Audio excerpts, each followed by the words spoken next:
Film diawali dengan memperkenalkan perusahaan media bernama Vice yang berada di New York dan berfokus pada berita internasional dan seni daerah. Perusahaan ini memiliki 34 cabang di seluruh dunia dan sering diabaikan karena banyak kontroversial di dalamnya. Jurnalis yang menghasilkan berita menarik yang mereka sebut imersionisme.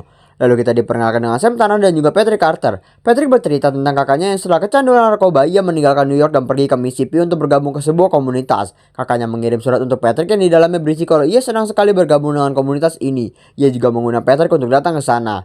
Di sana juga terdapat nomor telepon di dalamnya. Tapi ketika diselidiki, kakaknya ternyata sudah pindah bersama dengan anggota komunitas lain. Kakaknya juga tidak memberitahu lokasi tempatnya. Ia hanya memberi instruksi untuk naik pesawat dan akan ada helikopter yang akan membawanya. Dan mereka memutuskan untuk ke sana dan mendokumentasikan hal ini. Mereka pun memulai perjalanan dengan mengikuti instruksi dari sang kakak untuk menaiki pesawat dan turun di suatu tempat lalu menaiki helikopter. Helikopter itu membawa mereka ke pedalaman hutan yang lebat. Pilot helikopter juga memberitahu kalau ia akan tiba besok pukul 8 pagi dan memberi waktu 1 jam. Jika mereka tidak muncul, mereka akan ditinggal. Dan sesampainya di sana, mereka disambut oleh 2 orang dengan mobil truk. 2 orang itu menolak kehadiran teman Patrick yang membuat 1 orang menghubungi seseorang dan Patrick yang menawar agar mereka diikut sertakan. Lalu mereka diperbolehkan naik. Sebelum lanjut, mari perkenalan ulang dengan beberapa main karakter di sini.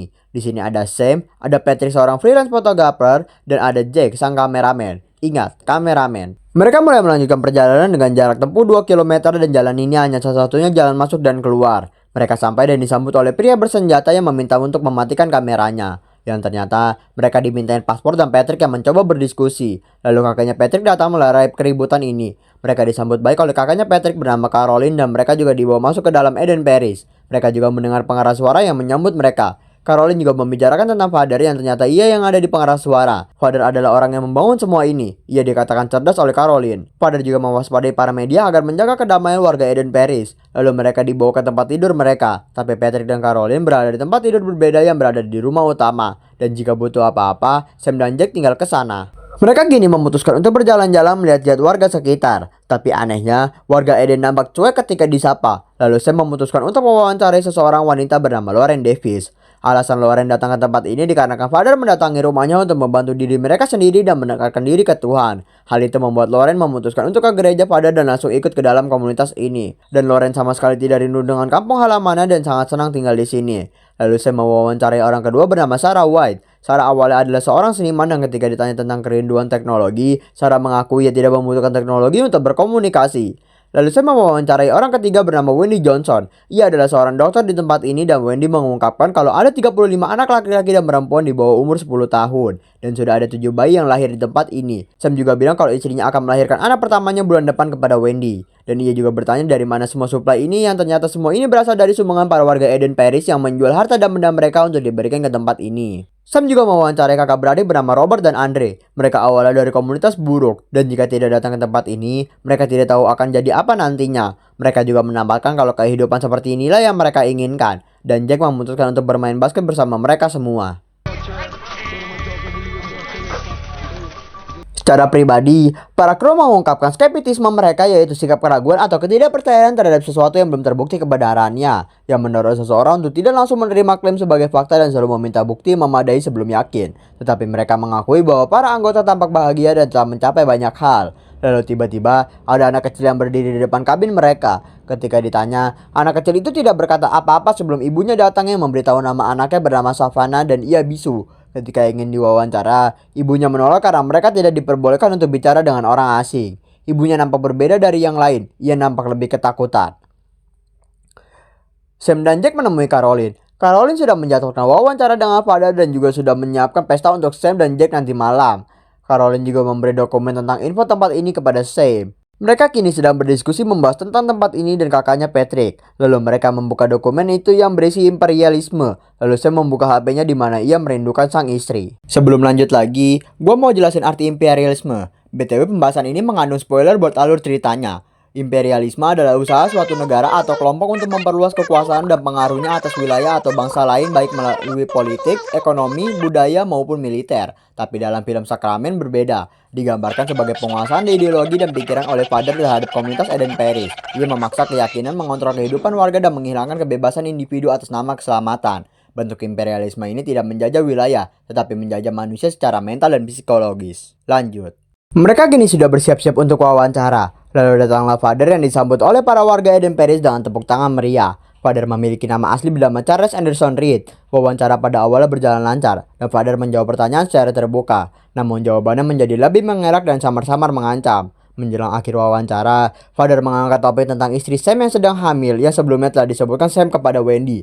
Karena terkejut, Sam menjadi gugup dan kehilangan kendali atas wawancara. Dan Father dengan sopan tetapi dominan mengakhirinya dengan tepuk tangan meriah dari para pengikutnya yang kemudian melanjutkan pesta. Sam nampak kesal dengan jawaban Father tadi, yang menganggap kalau wawancara ini adalah wawancara teraneh yang ia buat. Lalu kita diperlihatkan dengan pesta warga Eden Paris dengan musik dan tarian meriah dari para warga Eden Paris. Dan ketika Sam sedang bermain dengan kambing, Savannah datang sambil membawa surat. Surat itu berisi tulisan "Tolong kami".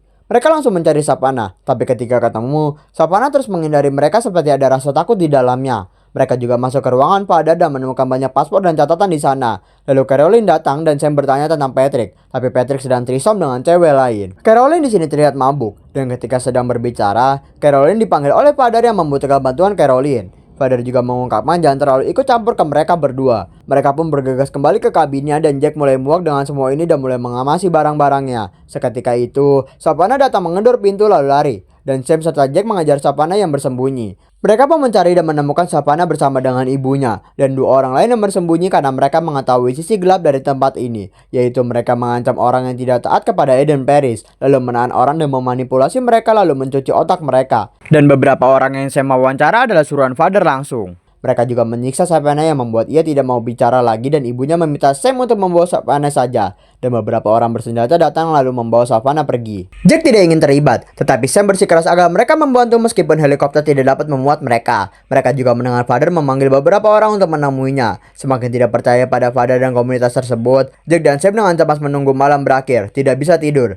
Pagi harinya, mereka melihat ramai orang di pavilion, dan Jack serta Sam mendatangi keramaian tersebut yang ternyata para pembangkang telah menjadi pemberontak sejati. Mereka tahu akan kedatangan helikopter besok dan meminta untuk pergi. Caroline datang meminta untuk tidak memikirkan keramaian ini dan meminta para reporter untuk pergi sekarang. Sam mendengar suara teriakan ibu Savannah dan menghampirinya. Ia berjanji akan membawa Savannah pergi bersama dirinya dan meminta Jack untuk kembali ke helikopter. Jack pun pergi dengan truknya, sementara Caroline terlihat kesal dan tidak menganggap Patrick sebagai keluarganya lagi. Jack sudah tiba di tempat pendaratan. Jack kembali ke helikopter untuk menunda lepas tandasnya. Pilot dengan tegas menolak untuk membantu, tetapi tembakan ke pilot mengakhiri percakapan. Di sisi Eden Paris, kericuan sudah tidak terbendung. Sam mencoba melerai perkelahian, dan seorang penjaga menyerangnya dan Patrick yang dipukul. Lalu datanglah Father yang meminta Caroline untuk mengambil kamera Patrick. Jack terlihat terus berlarian menghindari para penjaga. Ia juga sempat terjatuh dan bersembunyi. Para penjaga datang mencari Jack dan salah satu penjaga menemukannya. Ternyata itu hanyalah kamera Jack saja. Jack sudah berlari jauh dari kamera. Lalu para penjaga pergi meninggalkan kameranya.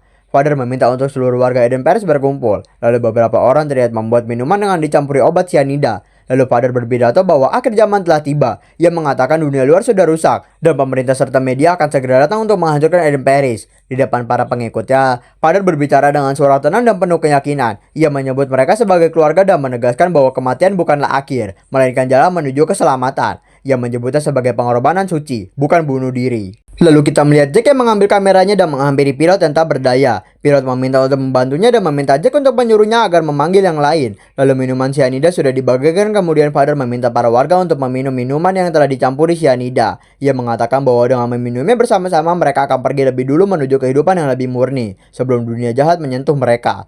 Sebagian warga melakukannya secara sukarela karena sudah dicuci otaknya, sementara yang ragu dipaksa oleh para penjaga bersenjata. Dari momen inilah, tragedi mengerikan di Eden Paris pun terjadi. Caroline nampak kembali ke ruangan Father, lalu kita melihat Patrick yang sedang disekap. Patrick mencoba menyadarkannya dan mengatakan bahwa Father telah berbohong dan semua orang berada dalam bahaya. Namun Caroline menolak. Ia berkata bahwa semua yang terjadi adalah pilihan bersama demi keselamatan, dan bahwa dunia luar sudah rusak. Ia juga menegaskan bahwa Eden Paris kini adalah keluarganya yang sebenarnya. Percakapan itu menunjukkan bahwa Caroline telah sepenuhnya percaya pada Father. Sementara Patrick menyadari bahwa tidak ada lagi cara untuk menyelamatkannya. Lalu Caroline menyentuhkan sesuatu yang membuat Patrick kejang-kejang dan mati. Pembantaian Eden Paris sudah terjadi. Warga yang tidak ingin minum dipaksa minum dan yang melawan akan ditembak mati. Lalu Father melihat banyak mayat berserakan dengan wajah sedih.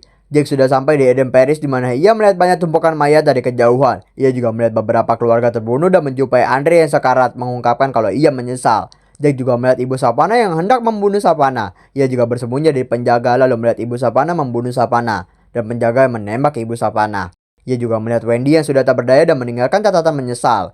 Jack menemukan Caroline yang mengatakan bahwa dia tidak memiliki apapun lagi. Dan dia membakar dirinya sendiri. Ketika Jack akhirnya menghadapi Father sendiri, dia menemukan Sam terikat di kursi. Father menyalahkan Jack dan Sam atas apa yang terjadi pada komunitasnya, mengatakan bahwa kehadiran mereka adalah pemicu runtuhnya Eden Parish. Ia bersikeras bahwa semua kematian yang terjadi adalah bagian dari rencana Tuhan, bukan kesalahannya. Jack menentangnya dan menegaskan bahwa Father hanya memanipulasi orang-orang tak bersalah. Lalu Father mengambil pistol dan menembak dirinya sendiri. Saya meminta Jack untuk mengambil kunci di saku Father, lalu mereka melarikan diri bersama. Mereka melihat penjaga di sana, lalu bersembunyi di antara mayat-mayat. Penjaga itu secara perlahan menghampiri mereka. Beruntung mereka diselamatkan oleh penjaga satunya dan melarikan diri keluar dari Paris.